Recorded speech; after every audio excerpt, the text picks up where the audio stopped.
ভাই আমাদেরকে 16 তারিখে রাত্রে নিয়েছে আর কি, একটা প্রাইভেট কারে করে 60 জন সামনে বসাইছে আমাদেরকে। ওই মাল সামানা যেখানে রাখে না প্রাইভেটের ট্যাক্সির পিছনে, ট্যাক্সির ডিগি এগুলো আছে না, এগুলো ভিতরে যাতে যেতে 60 জন ঢুকেছে, ঢুকে অনেক কষ্ট গেছে ভাই। ওইখানে মনে হচ্ছে দম বন্ধ। সামনে নিচে কয়জন? সামনে 60 জন, মানে পিছনে ডিগির ভিতরে 60 জন। অনেক কষ্ট গেছি ভাই। যাওয়ার পরে মনে হয় নিশ্চয় আটকে দিতেছি ভিতরে। তো পরে সার্বিয়া বর্ডারের যে হাঙ্গরি বর্ডারের যে তার কাটা বেড়াটা, ওইখান দিয়ে লাভ দিয়ে উঠছি আর কি।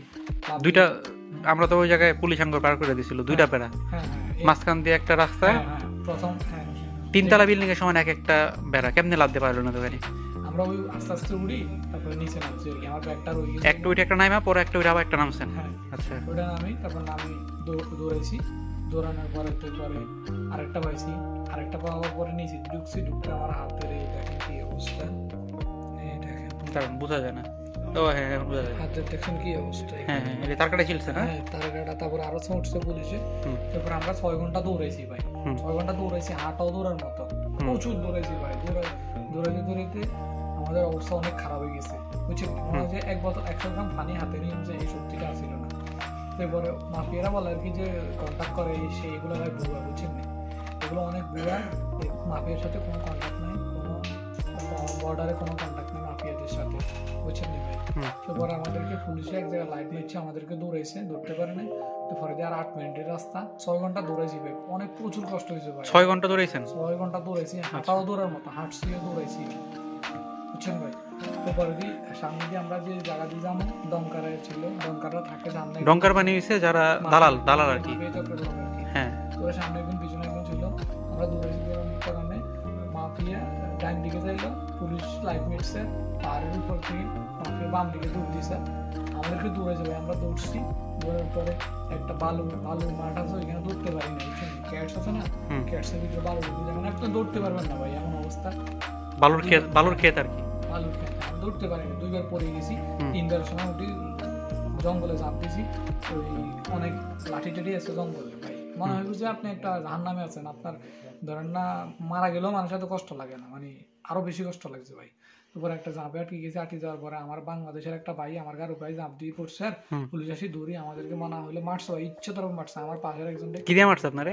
পায়ে বুট জুতো দিয়ে লাইছিছে ভাই, পায়ে, বুকে, তারপর ফিটে। বাড়ি দিছিল কোনো? বাড়ি বলতে ভাই ওদের লাঠি, এক একটা লাঠি মনে হয় যে মানে আকাশ বাংলি গায়ে পড়ছে আর কি, বুঝছেন? মারার পরে তো আমাদের ওরও মারছে, আমারও মারছে। অনেক লম্বা পুলিশ তো, অনেক লম্বা ভাই, ওরা দেখলে আজরাইলের মতো লাগে, আরো ভয়ঙ্কর চেহারা, বুঝছেন ভাই? তারপরে আমার ছাত্রের একটা বাইরে আবার আপনার টিএসএল এসিড আছে না, এসিড চোখ বেড়ে মারে দিচ্ছে, বুঝছেন ভাই? ওর চোখ মানে মরিচ আছে না, মরিচ মারলে মানুষের চোখে যেরকম এরকম আর কি। তারপরে আমাদের মারতে উঠেছে। আমরা কয়েকবার ফাদার ব্রাদার বলছি ভাই, ওরা শুনে নেই, মানে বাবাও ডাকছে। হ্যাঁ, আব্বা মানে 1000 বার ডাকছে, ওরা শুনে নেই। এবার আমাদেরকে উঠাই এখান থেকে না হলেও ক্যাম্পের বাইরে পর্যন্ত নিচ্ছে। নেওয়ার পরে ভাই লাঠি না হইলো অন্তত 20-25টা মারছে। ওরা লাঠি মেরার পর বলে সরি ব্রাদার, মানে মারে আর সরি করে।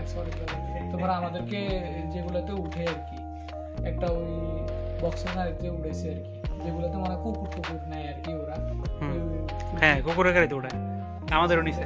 তারপর এসি আছে না, এসি ছেড়ে দিয়েছে। আমার জ্যাকেটটা খুলে আমি দৌড়ছি, তারপর করতে পারি না, গেঞ্জিটা ছিল না, গেঞ্জিটা আরেকজনের, আমার ভিতরে একটা গেঞ্জি ছিল। তো আমাদেরকে মানে শীতের মধ্যে গাড়িতে উঠে এসি দিয়ে এসি দিতেছে, প্রচুর শীত পায়। তারপর ওদের ক্যাম্পের একটা সাইড আছে, সম্ভবত ক্যাম্প না কি জানি না, যেখানে রাখে আর কি আনি দিবে। তো ওইখানে আর আনিয়েছি 4 দিন, আমার কাঁপতে অবস্থা খারাপ। তো পরে দিয়ে 6-7 ঘন্টা এখানে রাখছে, রাখার পরে গাড়ি একটা জেলে পানি দিছিল যখন রাখছে? না দেয়নি, কিছু দেয়নি। পরে যে জায়গায় দিয়ে গেল এটা তো সার্বিয়া জেল কাটছেন। সার্বিয়াতে ভাগ্য ভালো ছিল, ওরা আমারে ধরেন না, আমার অবস্থা দেখি ইমার্জেন্সি ভাবে আমারে ডাক্তার দেখাইছে, আমি উঠে দাঁড়াতে পারতাম না, বুঝতে পারতাম না কি ভাই। তারপরে এখানে ট্রান্সফার করছি। এনে আর পর আপনার সাথে কি হলো? এরপরে আমার সাথে হইলো যে মানে পাকিস্তানি মাফিয়ারা আমার পিছনে লোক লাগাই দিয়েছে, পাকিস্তানি বলা ভাই আমরা আসি টোলটা খুঁজতেছে ভাই, খুব ভয় লাগতেছে। মানে এখন আমাদের রুমে কেমন আছেন? আপনাদের রুমে আলহামদুলিল্লাহ এখন ভালো আছে, আপনারা নিরাপত্তা দিচ্ছেন ভাই, আলহামদুলিল্লাহ ভালো আছি। আমি তো ভাই নিজে স্টপ করি ভাই, আরো অবস্থা খারাপ হয়ে যাবে।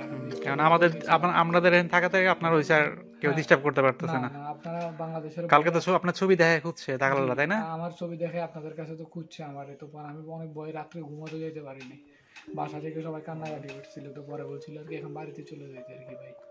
এখন তো আমরা বাঙালি অনেক একসাথে হয়ে জি, গেছে আমরা এখন। 5-6 জন আছি ইনশাআল্লাহ একসাথে সবাইকে দেখতেছি। আপনাদের সহযোগিতা ভাই এখন আমি থাকতে পারতেছি, অনেক ভালো লাগতেছে আমার থেকে। এই আর কি ভাই। আপনার দেশে ভাই নোয়াখালী ভাই না? জি, নোয়াখালী। ঠিক আছে ভাই।